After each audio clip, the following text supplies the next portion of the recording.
गावामध्ये, अरे इथे आज हे झालं, तिथे आज ते झालं, असं इकडच्या तिकडच्या बातम्या आम्ही सांगायचो. आणि बऱ्याच गोष्टी म्हणजे त्यावेळेला तिथे फक्त धरणाचा मुद्दा किंवा आमचं घर बुडतंय का, जमीन बुडते का असा मुद्दा नव्हता, बाकीचे पण प्रश्न होते. कारण हा जो भाग ज्या भागामध्ये मी काम करतो तो पूर्ण आदिवासी, 100% आदिवासी आणि डोंगरांमधला भाग होता. तिथे जायचं झालं तरी 3-3 तास आम्हाला चालत पायी जावं लागायचं. आणि एकदा जंगलात गेले की त्या जंगलातून बाहेर यायला मी 18 वेळा बाहेर. तर असं एकूण असेल. तर त्यावेळेला तिथे लोकांना फारशी माहिती नव्हती. म्हणजे एक टप्पा 85 पासून 95 पासून आंदोलनाने काही टप्प्यावरती काही माहिती वेगळ्या पद्धतीने मिळवली होती. पण आम्ही जेव्हा आले तेव्हा माझी स्वतःची नवीन सुरुवात झाली तिथे गोळा करण्याची माहिती. आणि त्यावेळेला मग पहिल्यांदा रेकॉर्ड्स काय आहे काय नाही, कोणाकडे काय आहे, मी जी जमीन करतो आहे किंवा करते त्या जमिनीचं कागद आहे नाही आहे असं मुद्दे होते. आणि मग ते आता मिळवायचे कसे, काय करायचं. आता मला एक धरणामध्ये माझी जमीन बुडते आहे किंवा घर बुडतं आहे हे सांगायला सुद्धा मला काहीतरी एक पुरावा प्रमाण लागणार. जर तो पुरावा आणि प्रमाण नसेल तर मला कोणी मानणारच नाही की माझं काय बुडतंय किंवा. ही सगळी माहिती बऱ्याच प्रमाणामध्ये खूप दाबून ठेवलेली होती त्यावेळेला. मी सरदार सरोवरच्या परिप्रेक्षात बोलते कारण हे मोठं धरण होतं आणि या धरणामध्ये कसंही करून ते पूर्ण करायचं आहे आणि ते पुनर्वसन आपण करूया किंवा होईल किंवा नाही होईल याच्याकडे दुर्लक्ष करून ते रेटणं असं त्यावेळेला चालू होतं. मग आम्ही अनेक धरणं आंदोलन वगैरे करायचं. त्यावेळेला आम्ही एकदा तळोदा म्हणून तालुक्याच्या ठिकाणी आलो होतो. तेव्हा त्या वेळेला आम्ही बसवलं तिथे धरणावरती आणि माहिती मागतो अधिकाऱ्यांकडे की आमची लिस्ट द्या आम्हाला लोकांची काय आहे काय नाही किंवा अजून काही रेकॉर्ड्स आहेत ते द्या.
1997 ला परिषद झाली आणि त्याच्यातून एक मसुदा झाला आणि मग राज्यभरामध्ये ज्या राज्याला जसं वाटलं त्यांनी तसे कायदे तयार केले.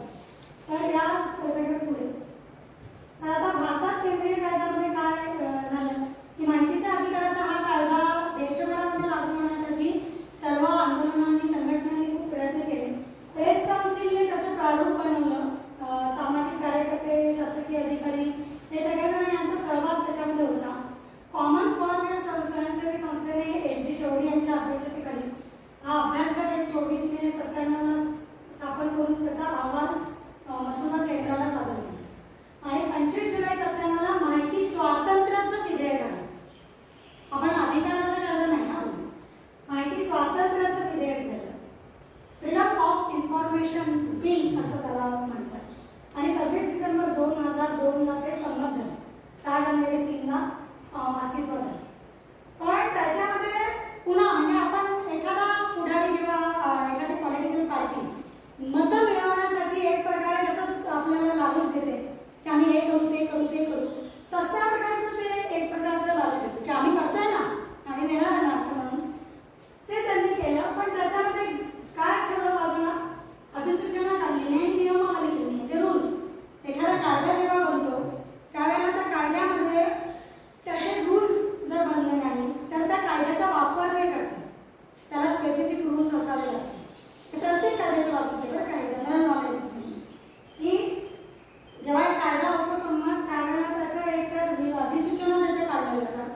अंमलात कधी येईल, कसा येईल, काय येईल, त्याच्यासाठी त्या कायद्यामध्ये दिलेल्या तरतुदींमध्ये कोणीतरी अधिकारी समिती नियुक्त करायची असेल तर त्या संदर्भातल्या अधिसूचना वगैरे अशा अधिसूचना असतात छोट्या छोट्या.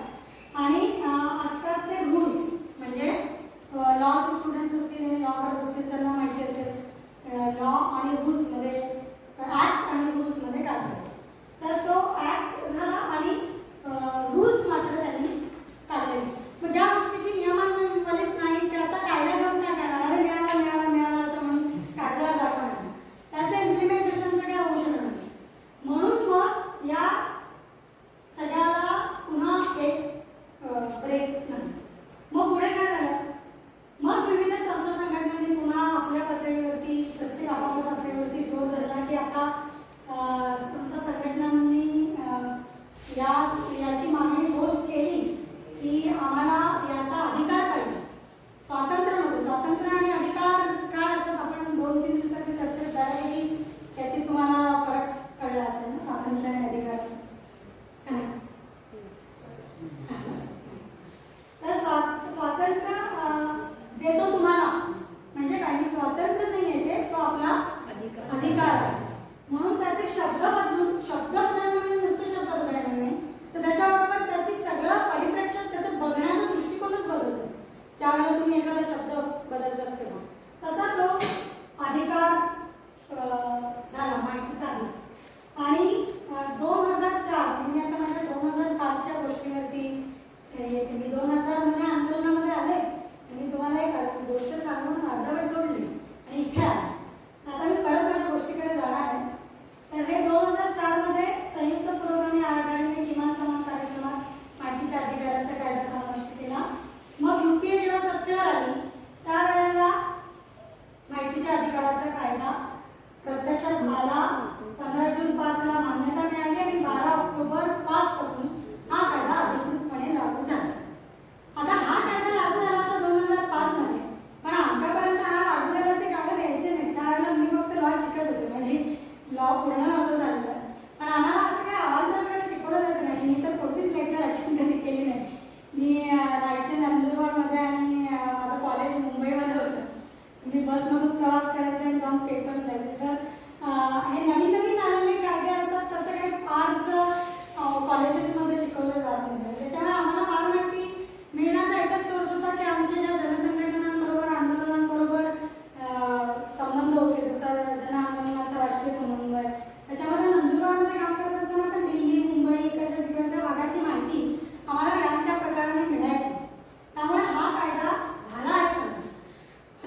सगळ्या मजूर जे काम करतात त्यांना ही माहिती ओपन करायची. म्हणून हा कायदा आल्याबरोबर रोजगार हमीची वेबसाईट निघाली है ना. नरेगा माहिती आहे ना, नरेगाची वेबसाईट माहिती आहे सगळ्यांना. तर नरेगाच्या वेबसाईटवरती मस्टर्स ऑनलाईन करायची अशा सूचना आल्या. ह्याच माहितीच्या अधिकाराच्या आधारावरती आल्या की ओपन सगळ्यांसाठी जनरल ओपन माहिती म्हणून. तर ते जेव्हा आलं 2005 मध्ये, नंतर 6-7 मध्ये, त्यावेळेला ती वेबसाईट उघडली आणि 3 वर्षांचा काळ निघून गेलेला होता, 4 वर्षांचा काळ निघून गेलेला होता. आणि असंच एक प्रकार परत आला की नाही आम्हाला मजुरी आम्हाला हवी ती मिळाली नाही. आणि मग आम्ही म्हटलं की आता अधिकाऱ्यांना बोलवा. आणि मग अधिकाऱ्यांनी पुन्हा ते कागद घेऊन आले, मस्टर रजिस्टर. तर आमच्या तोपर्यंत कार्यकर्त्यांच्या डोक्यात होतं की रोजगार हमीचं मस्टर जे अधिकारी बनवतात ते लिहिलेल्या स्वरूपात असंच असतं. त्याला व्यवस्थित आखलं, सह्या केल्या, चिठ्ठ्या मारले म्हणल्यानंतर तुम्ही काय म्हणणार, तर तसंच आहे. पण तिथे माहितीच्या अधिकारामध्ये झाली सुरुवात. आणि या वेळेला आम्ही त्यांच्याकडून माहिती नाही घेतली, तर माहितीच्या अधिकाराचा पहिला अर्ज आम्ही भरला. आणि त्या माहितीच्या अधिकारामध्ये अधिकृतपणे सगळे मस्टर्स, जे तुमच्याकडे मस्टर्स असतील ते मस्टर्स उपलब्ध करा अशी माहिती मी मागली. आणि त्याच्यासोबत कोणाकडे मस्टर एकदा तुम्हाला मिळाल्यानंतर तुम्हाला सगळंच मिळतं ना. आणि ती माहिती द्यायला नकार दिला. मला नकार मिळाला की ही माहिती आम्ही देऊ शकणार नाही, कारण भरपूर पाणी आम्हाला एवढं झेरॉक्स करावं लागेल अशी तोंडी काढण्यात दिली. पण उत्तर नाही आलं. मग आम्ही 10 दिवस 15 दिवस किती दिवस थांबायचं असतं एकदा उत्तर मिळायला माहिती नाही माहिती 15 दिवस 3 आठवडे किती दिवसात माहिती द्यायला लागते 30 दिवस.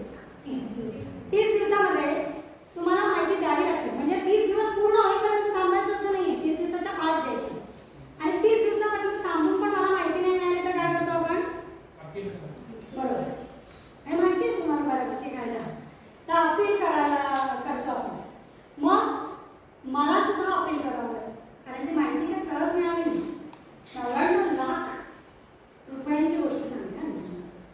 99 लाख रुपयांची गोष्ट. आणि 2009ची गोष्ट आहे. तेव्हा माहितीच्या अधिकारामध्ये माहिती मागितली, ती मिळाली नाही. आणि कारण माहितीच्या अधिकारात अजून एक काय तरतूद आहे ती पण आम्ही वापरली. जर भरपूर माहिती असेल तर ती मोफत मिळवण्याचं काय प्रयोजन आहे. कोणाला मोफत मिळू शकते, मागासवर्गीयांना मिळू शकते का, काय द्यावं लागतं त्याच्यासाठी, कास्ट सर्टिफिकेट काय दुसरं पण सांगा नाही माहिती. रेशन कार्ड असतं आपलं, दारिद्र्य रेषेचा दाखला द्यावा लागतो. जे दारिद्र्य रेषेच्या खाली असलेलं कुटुंब आहे, ज्याला त्या माहितीची फी भरणं शक्य नाही, अशांसाठी ती माहिती मोफत उपलब्ध करून देण्याची तरतूद कायद्यामध्ये. आणि एक कायद्याचा गोष्ट सांगताना ते पण सांगूया, ते पण लक्षात घ्या की ते होतं प्रोव्हिजन. म्हटलं तर माझ्याकडे दारिद्र्य रेषेचं कायदा नाही काय नाही. मग एक दुसरा कार्यकर्ता होता CRF पाडे म्हणून, त्याच्या नावाने अर्ज दाखल केला होता. आणि दारिद्र्य रेषेचं कार्ड जोडलं झालं. त्यामुळे माहिती तर मोफतच मिळणं होतं. एवढा मोठा भविष्य होता. तर विकत घ्यायला म्हणजे माहिती आम्हाला फी भरून माहिती द्यायला लागली असती तर त्याचे 2 रुपये 3 रुपये 2 रुपयाप्रमाणे भयंकर खर्च आम्हाला हजारो रुपयांचा 17,000-18,000 रुपये आमचा खर्च होत असता तो वाचला. आता त्या आम्ही माहिती मागितली, ते माहिती मिळाली नाही, 30 दिवस आम्ही थांबलो. मग पुढे काय करायचं म्हणून मग औरंगाबादचं म्हणजे जे औरंगाबादचं कोर्ट खंडपीठ, औरंगाबादचं खंडपीठ आहे, त्या खंडपीठामध्ये आम्ही अपील केलं. अपील म्हणजे पहिलं अपील होतं ना तिथे, तर नाही बरोबर. पहिलं अपील कुठे होतं, माहिती जर आपल्याला एखाद्या अधिकाऱ्याकडे नाही मिळालं तर पहिलं अपील कुठे होतं, तुम्हाला माहिती आहे. प्रथम अपील या अधिकाऱ्याकडे. प्रथम अपील या अधिकारी कोण असतो, विभाग असतात. म्हणजे प्रत्येक कार्यालयांमध्ये असे हायरार्किकल हे असतात. म्हणजे कलेक्टर मोठा,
ती एक अजून दुसरी गोष्ट आहे की आपण जातो आणि चला आता आपण करायला जाऊ आणि आपण त्याचे पुरावे नाही साबित करायला करू शकलो होतो.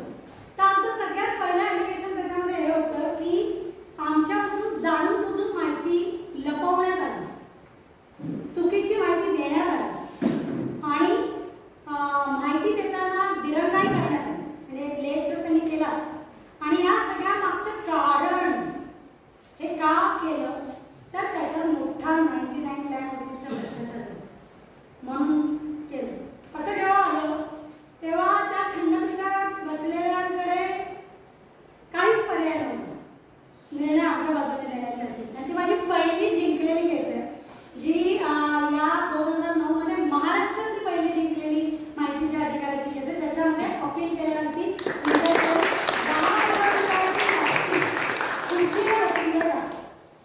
ती जी दंड आहे तो दंड आम्ही वसूल केला.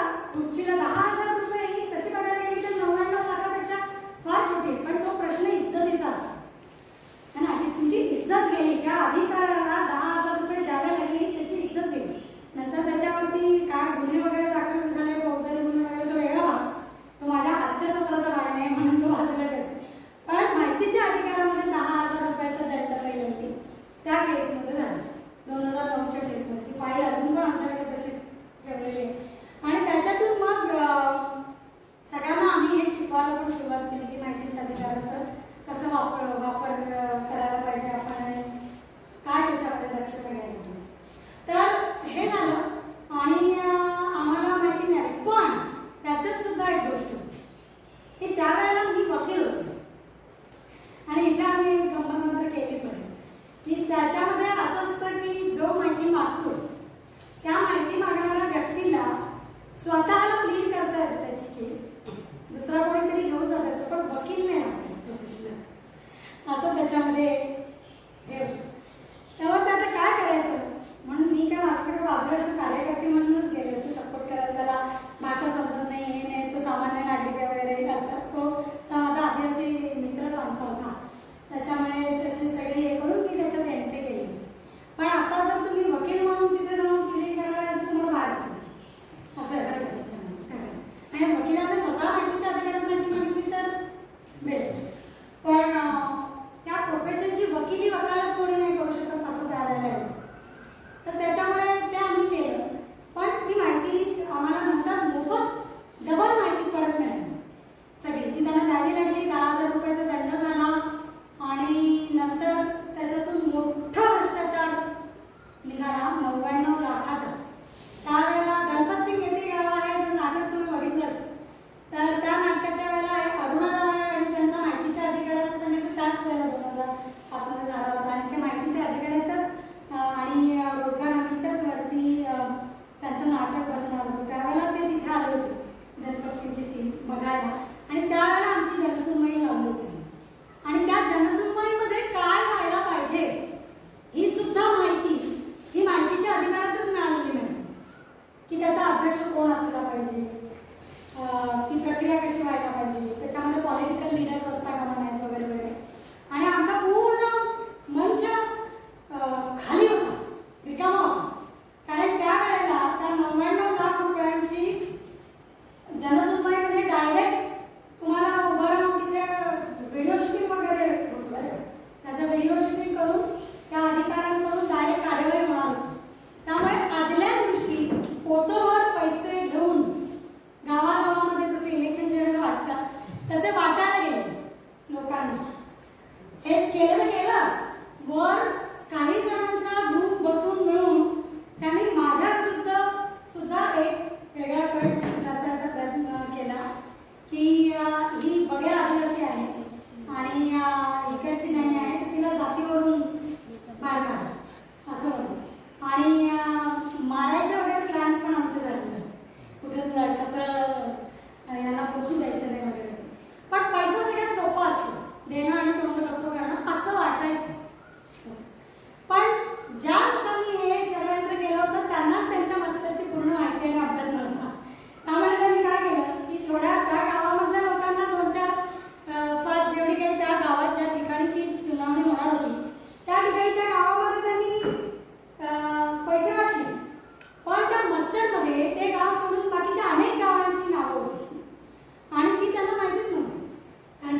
आणि आता काय करूया यांना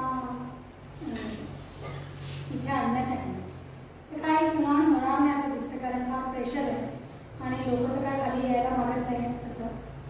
तर मी मस्टर घेतला आणि मी असं नुसतं दाखवलं मस्टर आणि जोरात सांगितलं की हे मस्टर मी वाचून दाखवणार बरं का, हे याच्यामध्ये सगळ्यांची नावं आहेत की कोणाकोणाला किती पैसे मिळालेले आहेत असं दाखवलंय. असं जोरात ओरडून सांगितलं, टेकडीपर्यंत आवाज पोहोचेल एवढ्या जोरात. आणि नंतर म्हटलं की आतापासून पुढची जी माहिती मी सांगणार आहे ती माहिती नंतर मी हळू वाचून सांगणार. म्हणजे तुम्हाला जर ऐकायचं असेल तर तुम्हाला इथे मिळेल माझ्या जवळपासून ऐकायला. एवढं लहान आवाजामध्ये मी सुरुवात केली वाचायला. तर आवाज ऐकू यायचा नाही तिथे पलीकडे. तर काय करणार, त्या एक टेकडीवरची व्यक्ती येऊन खाली येऊन बसली आणि सगळा पेंडॉल चालू झाला आणि उत्सुकतेने की हे रेकॉर्ड तर आम्ही कधी पाहिलंच नाही. तर याच्यातून काय निघालं की हे माहितीच्या अधिकार म्हणजे आम्हाला आमची माहिती मिळावी याची किती ओढ असते. सगळे दबाव पैसे दिल्याचे वाटल्याचे इकडचे तिकडचे तोडून लोक आपल्या स्वतःची माहिती घेण्यासाठी खाली येतात. ही फार महत्त्वाची गोष्ट का बनते, कारण आतापर्यंत ते आपल्यापासून लपवून ठेवलेली असते.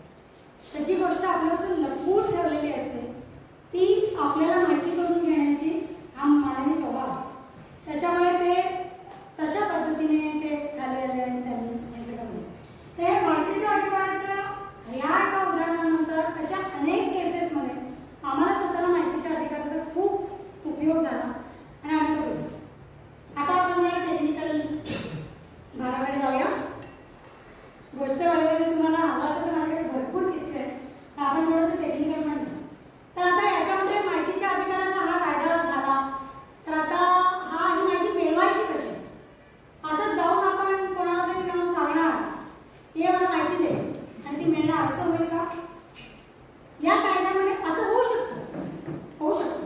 असं माहितीच्या अधिकारामध्ये कुठेच म्हटलेलं नाही आहे की तुम्हाला माहितीच्या अधिकाराच्या फॉर्मॅटमध्ये लिहूनच माहिती मागितली पाहिजे. हा सगळ्यात मोठा बारीक मुद्दा, छोटासा मुद्दा आहे, पण इतका महत्त्वाचा आहे की माहितीच्या अधिकाराचा कायदा आल्यानंतर साधी मिळणारी जी माहिती आहे ती माहिती सुद्धा आपल्याला माहितीच्या अधिकाराचा फॉर्म भरूनच मागावी लागेल असे समज निर्माण झाले. आणि लक्षात मी एक वाक्य सांगितलं. काय सांगितलं की आपला असं समज झाला आहे की सर्व प्रकारची माहिती शासकीय कार्यालयांमधून मिळवायची असेल तर आपल्याला माहितीच्या अधिकाराचा फॉर्म भरावा लागतो. असं मुळीच नाही. सेक्शन 4 म्हणून एक जो सेक्शन आहे त्याच्यामध्ये तुम्हाला अनेक प्रकारची माहिती ही खुल्या स्वरूपामध्ये उपलब्ध करून देण्याची, न मागता मिळायची माहिती असं एक सेक्शन आहे त्याच्यामध्ये. आणि त्याच्यामध्ये तुम्हाला अनेक प्रकारची माहिती ही न मागता मिळायची माहिती आहे. म्हणजे एक कार्यकर्ती होती आणि त्या कार्यकर्तीने एक मस्टरची माहिती मागितली म्हणून डॅनियलमध्ये 2009 मध्ये भ्रष्टाचाराचा प्रकार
पाहिजे, नसेल तर या माहितीच्या अधिकाराच्या मध्ये तरतूद आहे त्यांच्यावरती दंड ठेवण्याची गरज. कारण ही माहिती की माझे हक्क काय आहे आणि जबाबदारी, अधिकार आणि जबाबदारी रुग्ण म्हणून मला काय काय मिळायला पाहिजे ती माहिती तिथे लावलेली असणं अपेक्षित आहे. ती आहे अंडर सेक्शन 4. या माहितीच्या अधिकाराच्या सेक्शन 4च्या अंडर ही तुम्हाला माहिती खुल्या स्वरूपामध्ये उपलब्ध असली पाहिजे. ती बोर्ड स्वरूपामध्ये तिथे लावलेली असते. ग्रामपंचायतीमध्ये आपण जातो. ग्रामपंचायतीमध्ये आपल्याला बऱ्याच ठिकाणी बरेच काय काय सजवलेलं दिसतं. 1 किंवा 2 मूल पुढे, तिसरं नको वगैरे वगैरे असं बऱ्याच काय हागणदारी मुक्त असं बरेच लहान लावलेलं असतं. तुम्ही कधी हिशोब खर्चाचा भिंतीवर लिहिलेला पाहिला? नाही, आम्ही केला. आम्ही हिशोब भिंतीवरती लिहायला लावले आणि त्या हिशोबामध्ये कोणाला किती पैसे दिले आणि कोणत्या कामासाठी दिले ते भिंतीवरती रंगवायला लावले. अशा भिंती राजस्थानमध्ये पण तुम्हाला सापडतात. मस्टरच्या मस्टर भिंतींवरती रंगवून खुले केले माहितीसाठी. तर हे आहे सेक्शन 4चा उपयोग, जो या माहितीच्या अधिकारातला महत्त्वाचा भाग आहे. त्याच्यामध्ये ही माहिती सगळ्या प्रकारचे जमा खर्च हे सगळ्यांना ओपनली माहिती असली पाहिजे. त्याच्यासाठी ग्रामसभा हाही विषय आहे ना, त्या अनुषंगाने मी आता ग्रामसभा परत त्याच्यात येते की ग्रामसभांमध्ये सुद्धा असे 2, 4, 5 विषय लिहिलेले असतात की तुम्हाला काय हागणदारी मुक्तचं अभियान राबवणे, स्वच्छ भारत अभियान राबवणे किंवा पाणीपट्टी आणि घरपट्टी मिळवणे वगैरे असे 2, 4 ठरलेले असतात. त्याच्या व्यतिरिक्त काही नसतं. तर एक ग्रामसभा अशी होते की ज्याच्यामध्ये जमा खर्चाचा सगळा हिशोब म्हणजे सगळं जे तुम्हाला तुमच्याकडे जो निधी येतो ग्रामपंचायतीच्या पातळीवरती एक निधी येतो ना, कोणता निधी येतो माहिती आहे?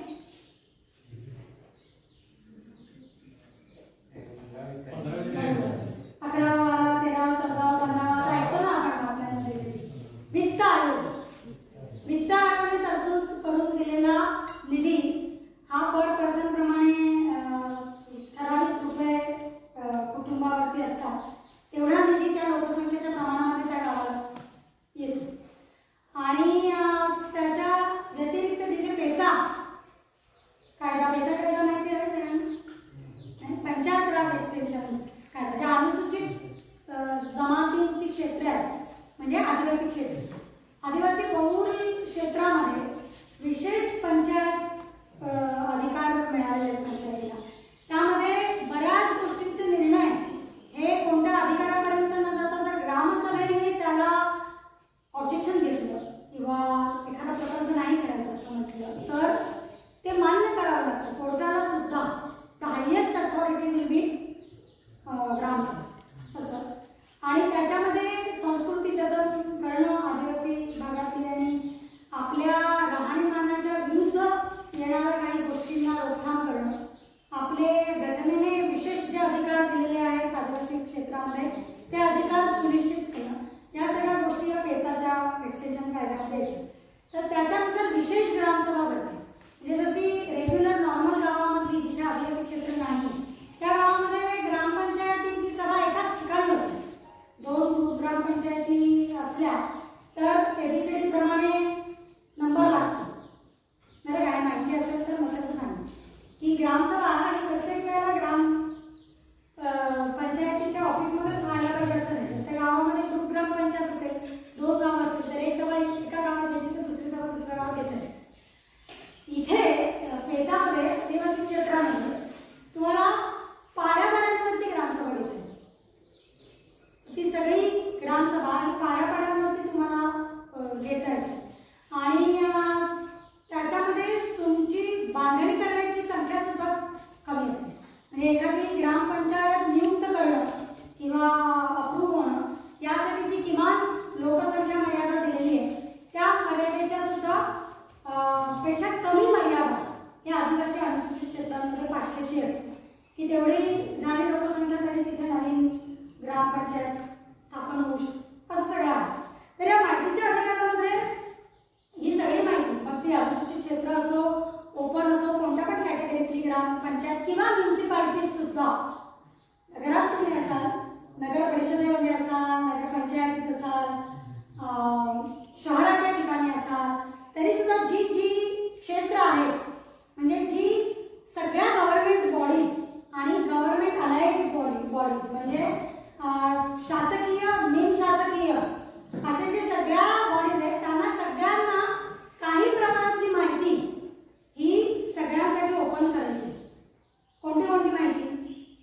पहिली की त्या संपूर्ण ऑफिसची संरचना काय आहे, म्हणजे कोण कशासाठी जबाबदार आहे याची माहिती. आणि सगळ्यात पहिलं काम काय आहे माहिती देण्याचं, ते म्हणजे तुम्ही माहिती कोणाकडे मागू शकता याचं नाव आणि त्याचा फोन नंबर हा लिहिलेला असावा लागतो, कंपल्सरी लिहिलेला असावा लागतो. प्रत्येक शासकीय कार्यालयामध्ये तुम्ही आतापासून नंतर कधी कुठेही भेट द्याल त्यावेळेला सुद्धा. आणि तो शासकीय शाळांना लागू आहे का? ऑफकोर्स शासकीय शाळांना लागू आहे. पण आतापर्यंत आपण शासकीय शाळेतल्या माहिती अधिकारामध्ये हा आहे का, आणि इथे तुम्ही माहिती मागू शकता. जसं कधी बोर्ड पाहिले शाळेमध्ये, जिल्हा परिषदेचे असतील किंवा कुठल्या म्युन्सिपल शाळेत, ते असायला पाहिजे, कारण ते सुद्धा माहितीच्या अधिकाराच्या अंडर येतात, त्या संस्था सुद्धा. तर पहिली माहिती ही अधिकाऱ्यांची नावं, की तुम्ही कोणती माहिती कोणाकडे माहिती मागू शकता, आणि त्याच्यामध्ये ठरवून दिलेले विषय सुद्धा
सुरू झालेले आहे.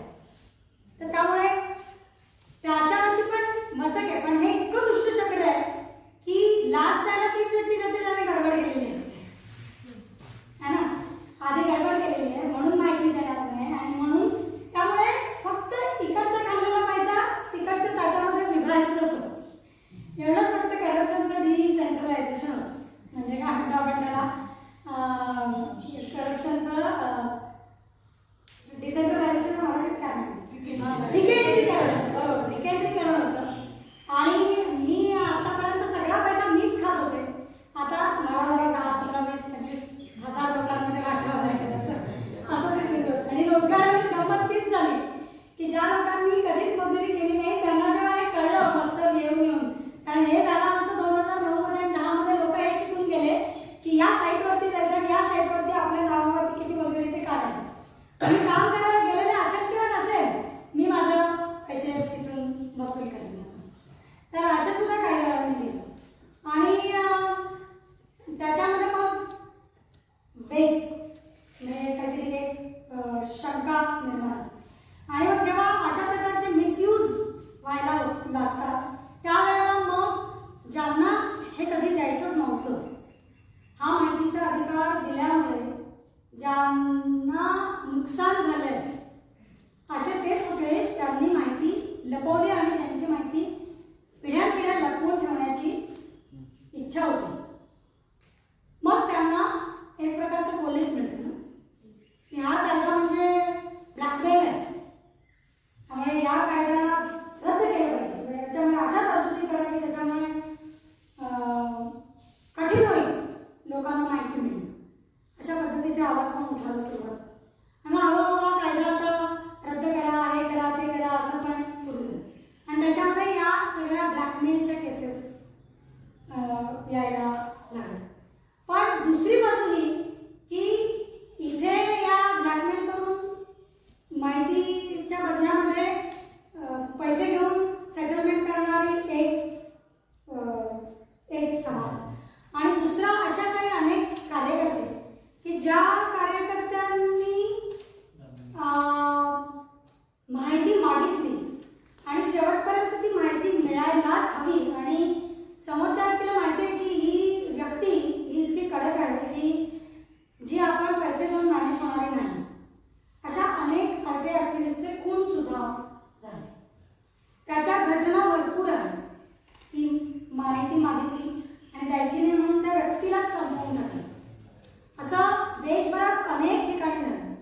खूप साऱ्या केसेस युपी बिहारच्या आहेत, महाराष्ट्रातल्याही आहेत. नावं एकाचं कोणाचं नाही घेता येणार. अशा बरेचसे माहीत नसलेले अनेक कार्यकर्ते आहेत की जे अचानक रात्रीतल्या रात्रीत गायबही झाले की कुठे गेले नाही, पत्ता नाही लागला. तर या सगळ्या गोष्टी दोन बाजूंनी आहेत.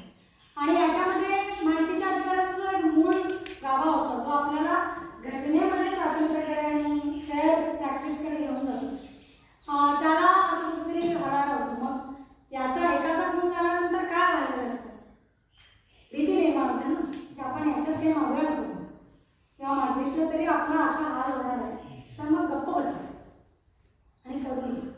तर हा कायदा झाला आणि तरतुदी त्याच्या इतक्या छान तरतुदी असताना सुद्धा त्याचं इम्प्लिमेंटेशन योग्य पद्धतीने योग्य कामासाठी होण्यामध्ये हे सगळ्या अडचणी.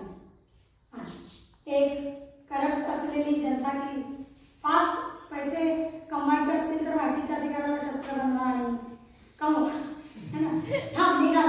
पण असं त्यांचं काय होतं की त्यांचं 10-12 लोकांचं झाल्यानंतर त्यांना 15-16 एक व्यक्ती असा मिळतो की तो पुरून होतो. अधिकाऱ्यांमध्ये पण अशी लोक आहेत की जे एकदम ठामपणे तुम्हाला जबाब देऊ शकतो आणि अडकवू शकतो. तर ती एक सुरक्षिततेची पण गोष्ट होते. हॅरॅसमेंटच्या अधिकाऱ्यांबरोबरचे केसेस पण भरपूर की माहितीच्या अधिकारामध्ये हे झाल्यानंतर ज्यांना उठसूट मला आता बसलं आणि रोज जेवायला पण बसतो सगळ्या संध्याकाळ अर्ज घ्यायचे आणि 4 प्रश्न विचारायचे आणि मागायचे. अशा पद्धतीने सुद्धा गठ्ठेचे गठ्ठे येऊ पडले. मग प्रायोरिटीवरती काय आणि अखत्यारीत काय, तर त्यासाठी माहितीच्या अधिकाराची मध्ये तुम्ही कोणत्या प्रकारची माहिती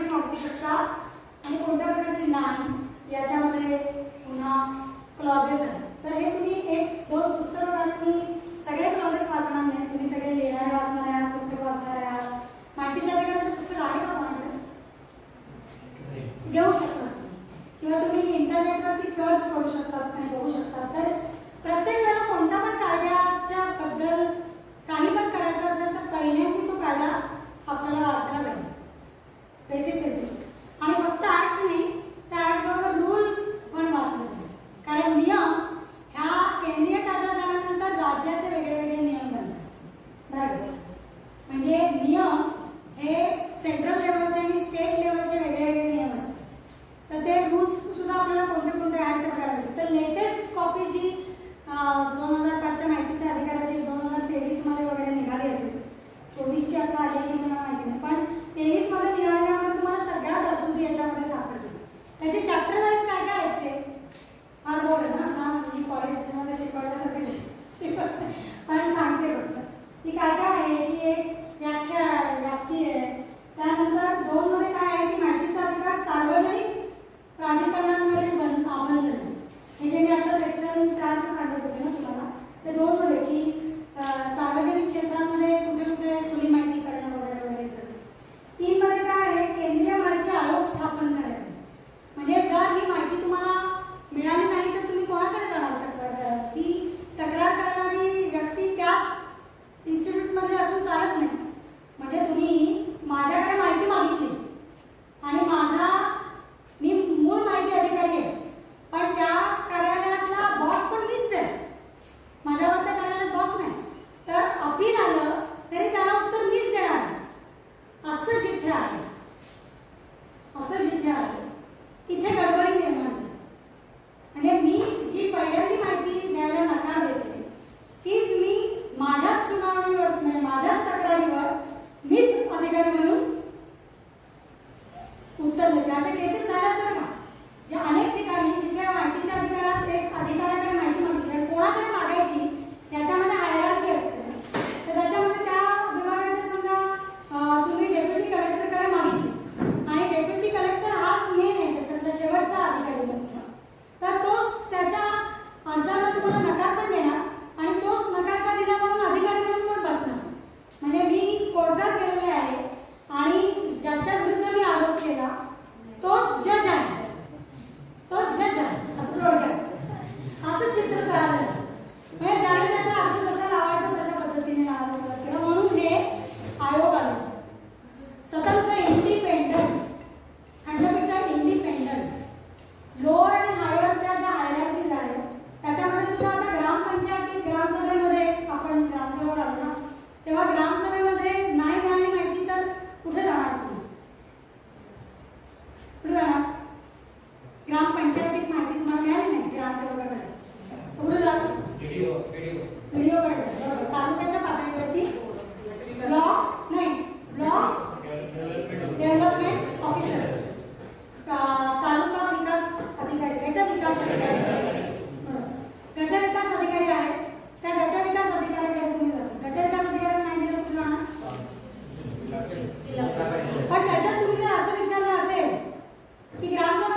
करते.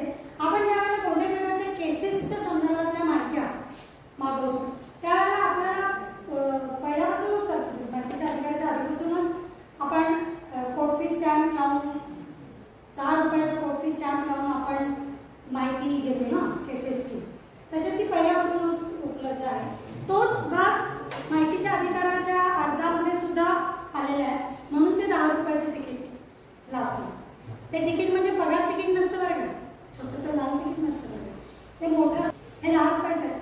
5 रुपयाचं कोणत्या रंगाचं असतं रे? हिरव्या रुपयाचं. तर हे अशी 2 रुपयाची, 5 रुपयाची, 10 रुपयाची मिळतात.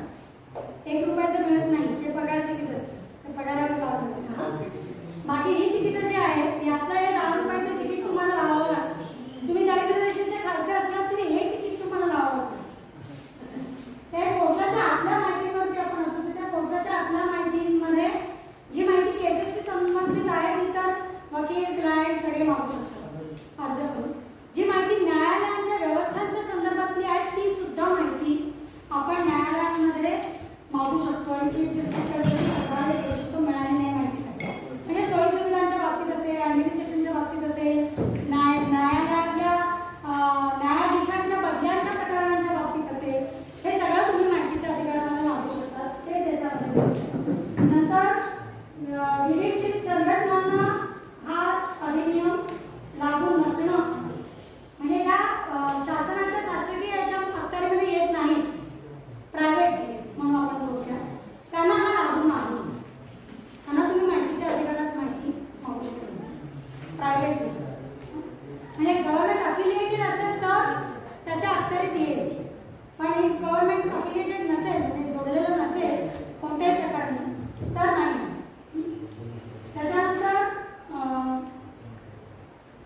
हे सगळं त्याच्यामध्ये आहे. मग काय काय अधिकार आहेत ते दिले. त्यानंतर याच्यामध्ये फी किती आहे ते दिलेले. मग हे तुम्ही बघितलं तर त्याच्यामध्ये तुम्हाला एका कॉपीची किती रुपये फी आहे, 2 रुपये, 1 रुपया आहे. अतिशीघ्र प्रकारची माहिती मागण्याचे सुद्धा प्रकार आहेत. तातडीने मागणं, अतिशीघ्र मागणं, आरामात देणं. आरामात देणं म्हणजे 30 दिवस असं सांगतात. शीघ्रमध्ये तुम्हाला शीघ्रच हे करावं लागतं. त्याच्यात अजून एक तरतूद, मला अर्जंटली काहीतरी पाहिजे पण मला माहिती नाही आहे की मला काय मागायचं.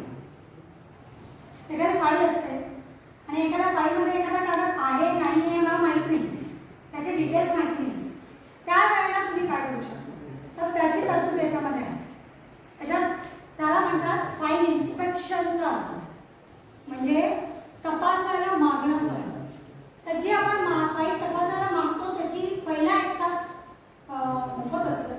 त्यानंतर 5 रुपये का 10 रुपये त्याची फी असते ही तासाची. आणि त्या तासाप्रमाणे तुम्हाला ती फाईल इन्स्पेक्शनला मिळते.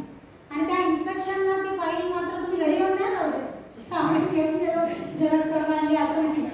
ती तुम्हाला इन्स्पेक्शन तिथल्या तिथे अधिकाऱ्याच्या समोर बसून करता येते.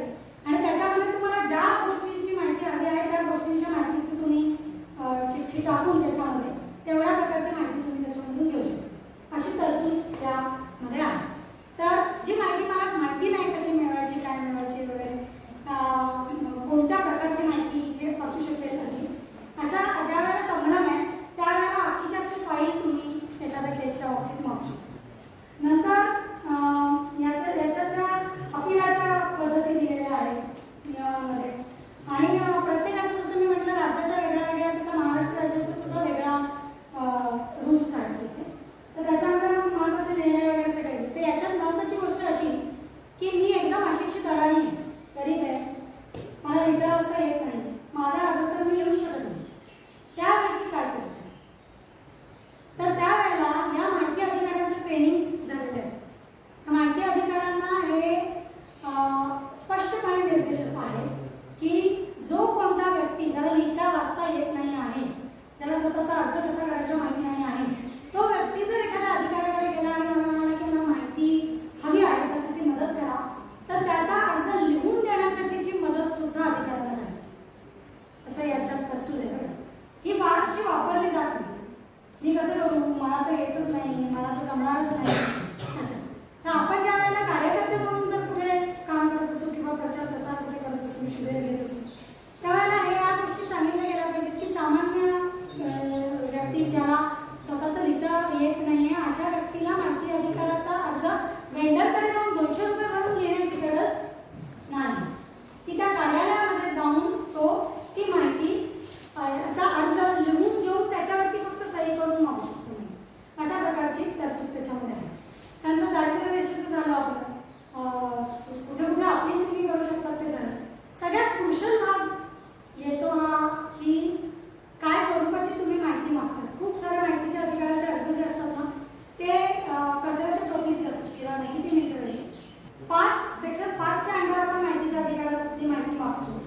आणि त्याच्यामध्ये आपण वरती लिहितो की मी ही माहिती सेक्शन 5च्या अंडर त्यात स्वतःचं नाव आधी तुम्हाला ज्याच्याकडे माहिती मागायची त्याचा नाव पत्ता डेझिग्नेशन नुसतं नाव नाही लिहायचं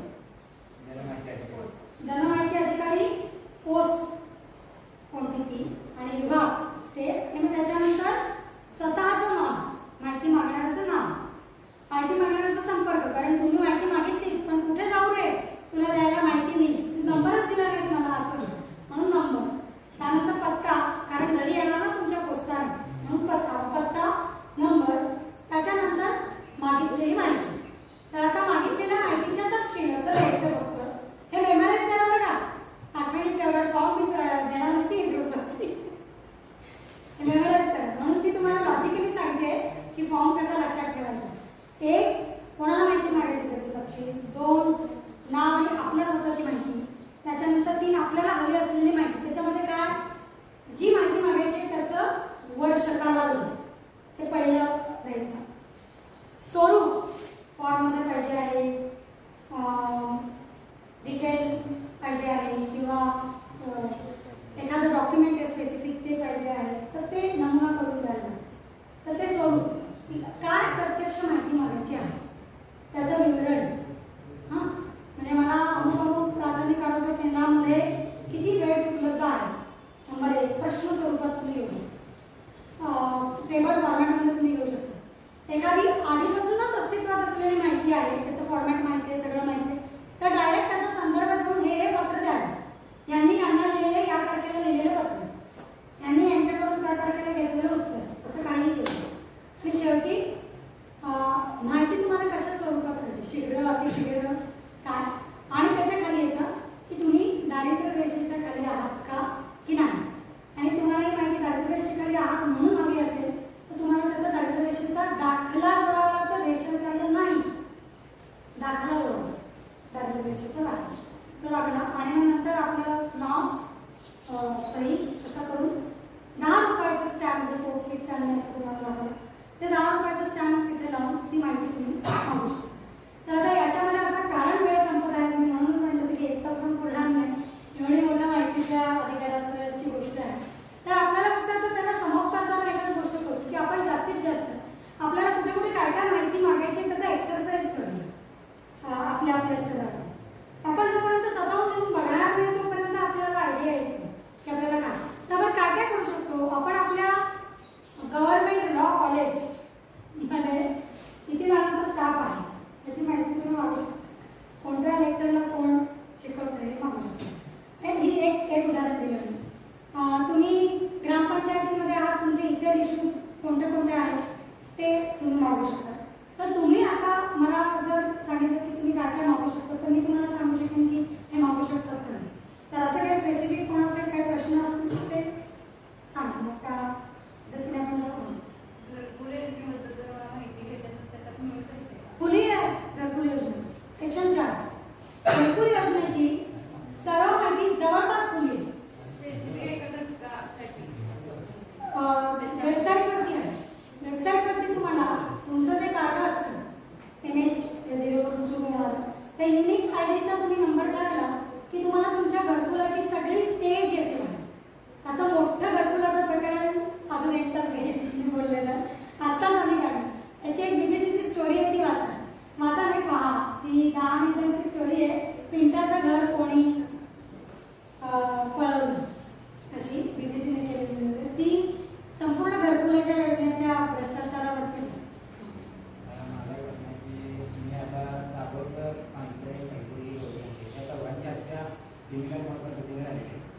तर याचे सत्र एकच आहे मी महाराष्ट्र शासनाला त्याच्याकडे मी माहिती अधिकारासाठी अर्ज केला तर त्यांनी माहिती दिरंगाई केली त्याच्यामध्ये ती माहिती देऊ शकली नाही त्यांनी काय उत्तर नाही दिलं त्यांनी काय सांगितलं उत्तरामध्ये काय सांगितलं की आम्ही ती माहिती CIDकडे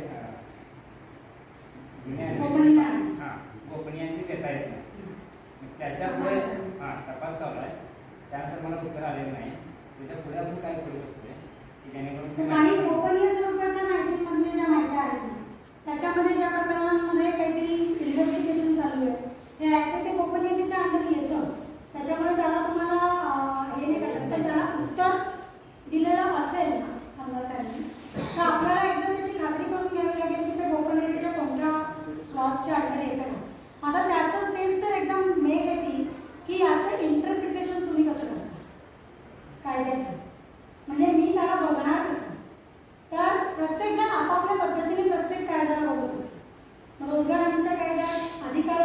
एक असतो, काम करणाऱ्या व्यक्तीचा व्ह्यू एक असतो. प्रत्येक आपापल्या नजरेतून बघत असतो. तसंच कायद्याला सुद्धा ज्याच्यामध्ये ज्या कायद्यामध्ये सर्व प्रकारच्या तरतुदीचं हे असतं त्यामध्ये प्रत्येकजण माझ्यासाठी फायद्याचं काय आहे हे बघतो. तसं आपल्याला प्रत्येक वेळेला याचा आपल्यासाठी फायद्याचं याच्यातली तरतूद काय आहे ही प्रत्येक वेळेला शोधून काढून त्याचं इंटरप्रिटेशन करावं लागेल आणि त्या इंटरप्रिटेशनने मांडणी करावी लागेल. तेव्हा आपल्याला ते खुलं होतं.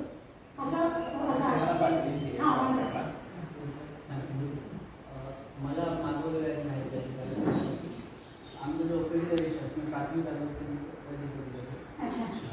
मग मला मागितलं होतं की ओपीडी रजिस्टर जे आहे त्याच्या मला माहिती मला माहिती हां की ओपीडी रजिस्टर जे नाव असतं पेशंटचं त्यात ट्रीटमेंटचं लिहिलेलं असतं किंवा आजार कोणता आहे तर ते मला पाहायचं आहे. व्यक्तीच्या येऊन मला पाहायची मागणी केली होती. हां त्या पण रजिस्टर आहेत आपल्याकडे आपण तसं दिसते पाहू शकतो. पण प्रॉब्लेम आहे की आजार जो आहे तो पेशंट कोणाला झाला ते आपण करू शकतो. त्यातून घेऊन रजिस्टर पाहिजे त्यात त्याला बरीच गोष्टी माहिती भेटू शकते. पण तुम्हाला ॲज अ मेडिकल ऑफिसर म्हणून ट्रेनिंग नाही दिलं झालंय तर मग आम्ही त्याला व्यक्तीच्या तारीख दिली तो व्यक्ती आला नाही नाही त्याला तुम्ही उत्तर देतानाच हे उत्तर द्यायला पाहिजे की कोणाची वैयक्तिक आजाराबाबतची माहिती ही गोपनीय असल्या कारणाने फक्त त्या व्यक्तीला देता येतं दुसऱ्या व्यक्तीला नाही देता असं. म्हणजे मी माझं स्वतःच मागितलं ना तर मला देऊ शकतात पण माझ्या वतीने दुसऱ्या कोणीतरी किंवा थर्ड पार्टीने मागितलं तर मला तुम्ही नाही देऊ शकत. तुम्ही तो बंद होईल ना तुमचा पूर्ण ओपीडी रजिस्टरच मागतो तो ओपीडी रजिस्टरमध्ये हे असतं ना डिटेल्स त्याचं पूर्ण शेड्यूल हे आहे फॉर्मॅट पेशंट वय वगैरे पुढे आजार काय झाला आणि ट्रीटमेंट काय झालं हे रजिस्टरमध्ये असतं. अच्छा ते ओपीडी त्याचा माहिती मागण्याचे कारण हे विसरल्यावर माहिती मागण्याचे कारण काय आहे हे पण न्यावं लागतं. तसं त्यांनी माहिती दिल्याचं कारणात काय लिहिलं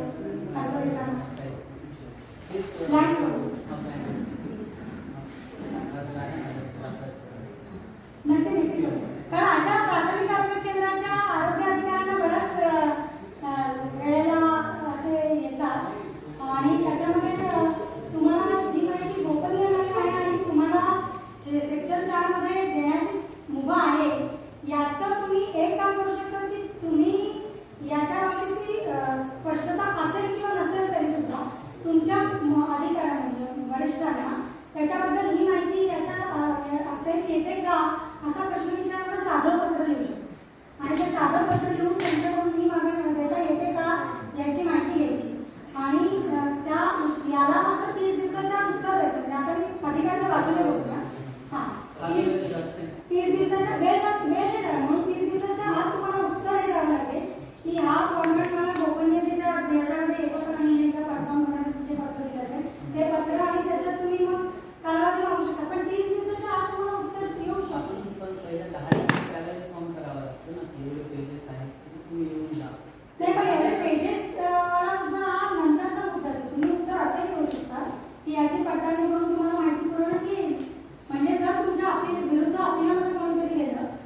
किंवा या डिपार्टमेंटकडून घ्यावं लागेल, असं करून ते तुमचा अर्ज योग्य डिपार्टमेंटला एकतर फॉरवर्ड करतील किंवा ते त्या प्रकारची माहिती टेबलमध्ये तयार करून देऊन किंवा विशिष्ट पद्धतीने ज्या पर्टिक्युलरली तुम्ही मागितले त्यासाठीचं जी कार्यवाही करायची ती करून तुम्हाला ती माहिती एकतर उपलब्ध करून देतील.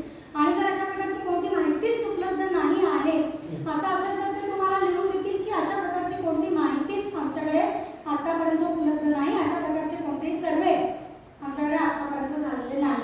त्याच्याने सुद्धा आपल्याला गोष्टी पुढे घेऊन जाता येतात आणि हे म्हणता येतं की हे डिपार्टमेंट सांगतं की आमच्याकडे ही माहिती नाही किंवा काय, त्याच्यामधून पुढे तुम्ही ती असायला हवी होती का नाही, अशा प्रकारचं काम व्हायला हवं होतं का नाही, हे रेकॉर्ड्स ठेवले पाहिजेत की नाही, हे मुद्दे नंतर आपल्याला याच्यामध्ये मिळालेल्या उत्तराचा फायदा म्हणजे वापर करून उपयोग करून पुढे तुम्ही घेऊन जाऊ शकता.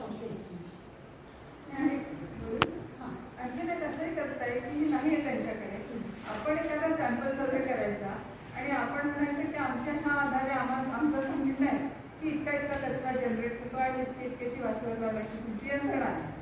आता ते आपण त्यांना चॅलेंज द्यायचं या केसमध्ये, म्हणजे त्यांना काहीतरी खरं खोटं करावंच लागेल ना. एक तर ते किंवा हो किंवा नाही असं.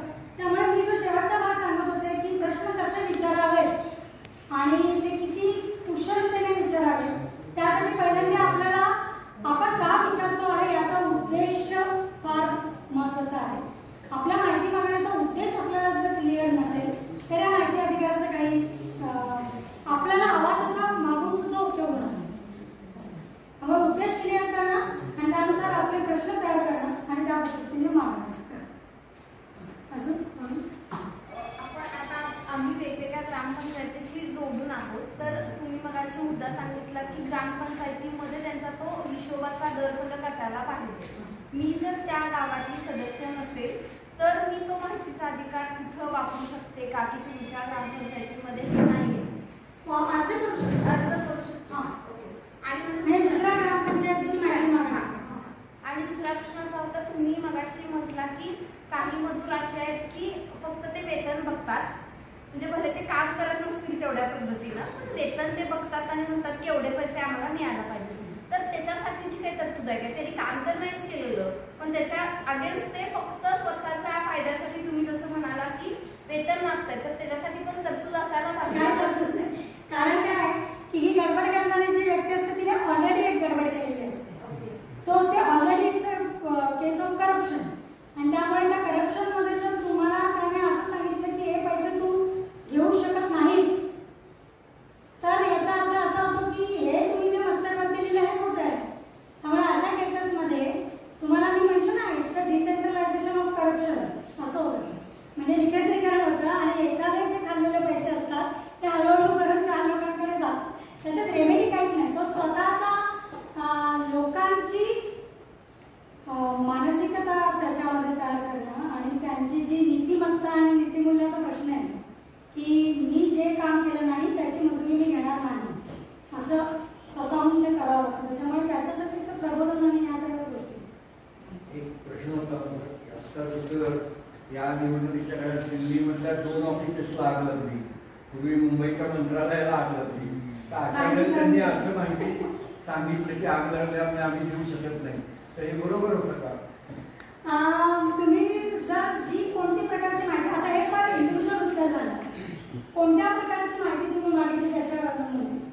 काही माहित्या या एकापेक्षा अनेक ठिकाणी प्रिझर्व केलेल्या असतात. म्हणजे जसं आमचा एक रेकॉर्ड हा एक रेकॉर्डची कॉपी आमची फॉरेस्ट डिपार्टमेंट बेळगावचं क्षेत्र होतं. त्या क्षेत्रातल्या फॉरेस्ट डिपार्टमेंटचं पूर्ण फॉरेस्टचं रेकॉर्ड गायब झालेलं होतं. तर त्याची मागणी आम्हाला खाली करून मिळालीच नाही, कारण नाही हरवलं, गटारात पडलं, काहीतरी अशीच काय तो आणि ज्या त्या माणसाने वनपालाने केलं त्याला रक्ताच्या उलट्यावरून तो मरून गेला वगैरे केस झाली.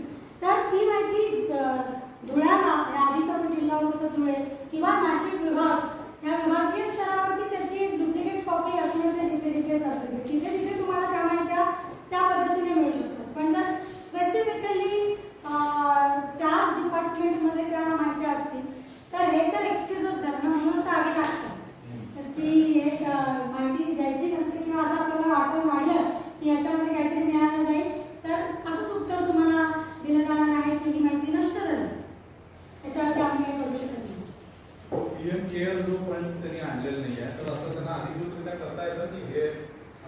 सांगणार ते सांगू शकतो नाही, त्याच्यात तर चॅलेंजेस आहेत.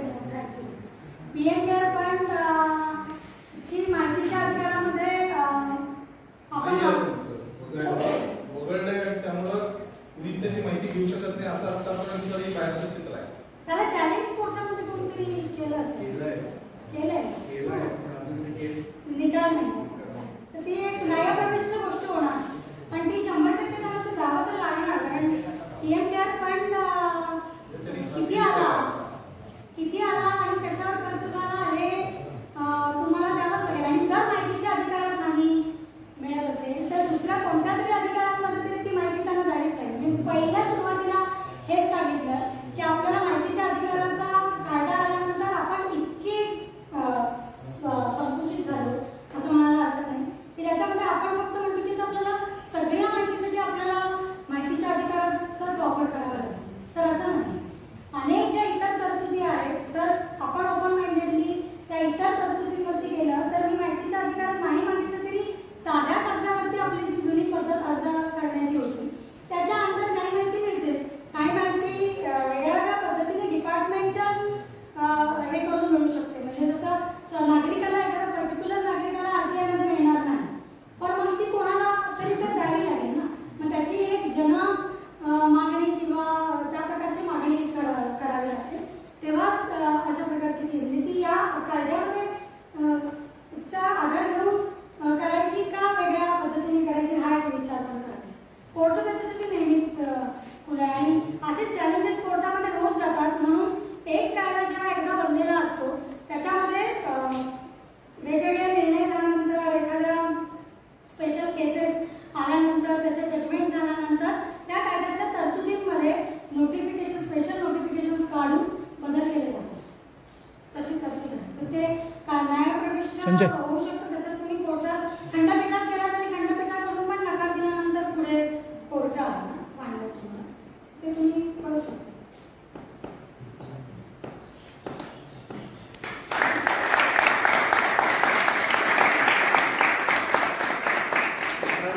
गेले 1.5 तास त्याहून अधिक वेळ झाला. तुम्ही खूप हे महत्त्वाचं सेशन समजून घ्यायचा प्रयत्न करतात. काही मुलं वयाने थोडी लहान असतील पण आपण बरेच जण 18 पूर्ण झालेलो आहोत. तर याचा अर्थ आपल्याला हे द्वार खुलं करून आतमध्ये जाऊन ते सगळं पाहणं पडताळणं आणि विशेषतः जो टास्क काही देऊ पाहताय की माहितीच्या अधिकाराचं एक पत्र किंवा जे काही अर्ज असतो तो भरणं. तुमचं जे काही क्षेत्र असेल तुमची ज्याही कुठल्या क्षेत्राबद्दल महत्त्वाचा मुद्दा त्या बोलत होत्या की तुम्ही माहिती मागताना जे शब्द वापरता म्हणजे विठ्ठल पण मला म्हणाला होता मागच्या एका ट्रेनिंगमध्ये की नकारात्मक त्याच्यामध्ये आपण लिहायचं नसतं. जे बेसिक आपल्याला माहिती घ्यायची आहे त्या दिशेने जायचं आणि त्याचा उपयोग करण्याचा दुसरा पार्ट आहे की आलेली माहिती तुला जी हवी ती नाही जरी मिळाली असली किंवा उपलब्ध जरी नसली तर हे त्यांचं एक नागरिकपण आहे किंवा हे तुम्ही ज्या पद्धतीने करायला हवं काम ते तुम्ही करत नाही आज हे सिद्धच होते असं ते धरून पुढे लावून धरावं लागतं आणि त्यातून ते त्याला शिकायचं असतं किंवा जे प्रिपेअर करायचं असतं त्या दिशेला हळूहळू ते ढकलली जातात. तर आपण या निमित्तानं काहींना बोलवलं आणि इतका लांबचा प्रवास करून आल्या आणि रेल्वेचा सगळा जो आपला गोंधळ आहे त्यामुळे त्यांचा आणखी एक दिवस वाढलेला आहे. तर ताई तुमच्याबरोबर आजचा दिवस उद्याचा थोडा दिवस ते आहेत तर तुमची जबाबदारी आहे की तुम्हाला हे प्रश्न आता काहींना विचारत होतो पण थोडा वेळ इथं ह्या सेशनमध्ये पुरेसा नाही पण तुम्ही मोकळ्या वेळेमध्ये ताईंशी जरूर बोला. आता मी तुम्हाला या ठिकाणी मित्रोबारा सगळे पटकन